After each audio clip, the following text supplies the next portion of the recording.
बात करते हैं भूपी के फॉर्मूला 4 की। भूपी का फॉर्मूला 4 यू के सौदा से भाई बताता क्या जी? दरअसल हरियाणा के पूर्व सीएम भूपेंद्र सिंह हुड्डा का कहना है कि अगर हरियाणा में उनकी सरकार बनती है तो उसके साथ साथ हरियाणा में 4 उप मुख्यमंत्री बनाए जाएंगे। एक सामान्य वर्ग से होगा, एक ब्राह्मण वर्ग से, एक SC कास्ट से और एक होगा OBC वर्ग से। 2019 के चुनाव से पहले पार्टी ने फैसला किया था, चुनाव से पहले जब चुनाव होते हैं हमने ये था कि हम 4 डिप्टी चीफ मिनिस्टर बनाएंगे। उनमें से एक ब्राह्मण समाज का भी होगा, एक दलित समाज का होगा, बैकवर्ड क्लास से होगा। इस तरह प्रकार से हमने किया था। 4 डिप्टी CM भाई, ये तो यूपी जैसी बड़ी स्टेट ने भी पछाड़ गए इस मामले में तो है। डिप्टी CM लगाने के मामले पे है 4 डिप्टी CM। क्या करके मानोगे हुड्डा साहब हैं? वोट बैंक के चक्कर में एक नहीं 4 डिप्टी CM लाओगे हैं? जो 4 डिप्टी CM हो गए मेरे यार, फिर मंत्री के 44 लगाओगे हैं? बिल्कुल विकास भाई, इसी तरह का तंज कसा हरियाणा के परिवहन मंत्री मूलचंद शर्मा ने। उन्होंने कहा कि हरियाणा में मुख्यमंत्री के अलावा 13 मंत्री और बनते हैं और कांग्रेस चाहे तो 13 के 13 को उप मुख्यमंत्री बना सकती है।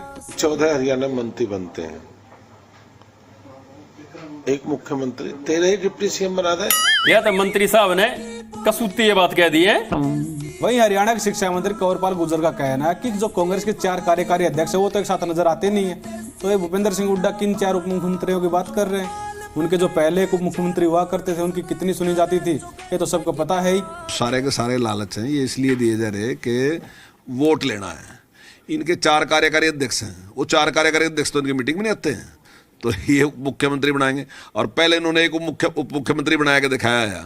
उस उप मुख्यमंत्री की जितनी सरकार में जितनी पैठ थी उसकी सारी दुनिया को पता किस प्रकार से। बात तो जब सही है। उस टाइम उप मुख्यमंत्री साहब की कितनी चाल कर दी है तो जनता जनार्दन ने बेरा से। बाकी हुड्डा साहब जब अपनी पार्टी में किसी की सुनते समझते नहीं है, मतलब किसी ने ऊपर अपने तो होकर चलने नहीं देंगे, तब वे 4 उप मुख्यमंत्री जो बनाएंगे उनकी किस सुनेंगे?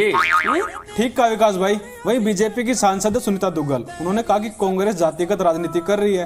अभी तो चुनाव की घोषणा भी नहीं हुई ढंग से, उन्होंने इससे पहले ही मुख्यमंत्री और उप मुख्यमंत्री के दावे कर दिए कि इनको उप मुख्यमंत्री और मुख्यमंत्री बनाया जाएगा। ये सब निर्णय जैसे वो अपने आप ही पहले ही ले रहे हैं, तो इससे पता लगता है कि वहाँ पर जो है वो अनुशासनहीनता किस हद तक है। सारा रोड़ा भाई नवीन चौधर और कुर्सी का से जाए तो हुड्डा साहब एडी तले का चोटी तय का जोर ला रहे से। वही पूरे मसले पर कांग्रेस के जो नेता हैं दीपेंद्र हुड्डा, उन्होंने कहा कि उन्होंने यह है नारा 2019 में दिया था कि 4 उप मुख्यमंत्री बनाए जाएंगे।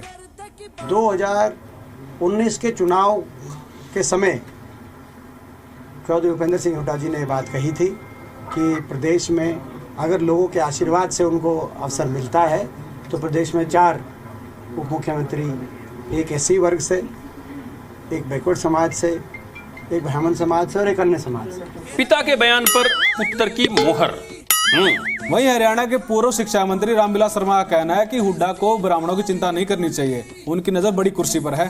श्राद्धों के दिनों में लोग चाहते हैं कि 2 रुपये दे के धोती गमछा दे के, इनके ब्राह्मणों की जो नजर है वो बड़ी कुर्सी पर है। बड़ी कुर्सी पर उड़ते भाई धनखड़ साहब भी बड़ी कुर्सी पर नजर लगा रहे हैं, मतलब कमाल की बात हो रही है। तो यार दोनों मंत्री इलेक्शन हार गए थे, फिर भी विधायक नहीं सीधा बड़ी कुर्सी पे टारगेट से।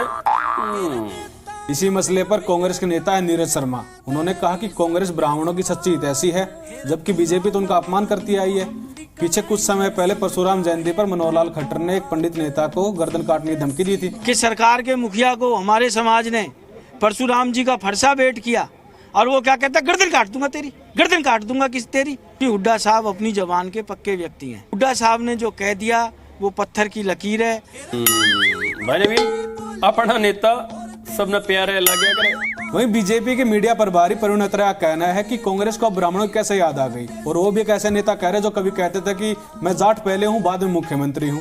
कांग्रेस सिर्फ जातिगत आधारित जो राजनीति है वो करती है। ब्राह्मणों को प्रलोभन में लेने का या यूं कहिए भ्रमित करने का प्रयास किया। हालांकि कांग्रेस की पहचान रही है जात पात की राजनीति करने की। भाई नवीन जात पात और भेदभाव एक पद पर बैठे मानस की शोभा नहीं देती। बाकी भाई नेता राजनीति की बात करें तो कुर्सी खातर सब जायज से। तो चलिए खबरों में आगे बढ़कर बात करते हैं 2024 की बारी किसकी कितनी है तैयारी। बता दो भाई नवीन तगाजे थे कि हरियाणा के बयान बहादुर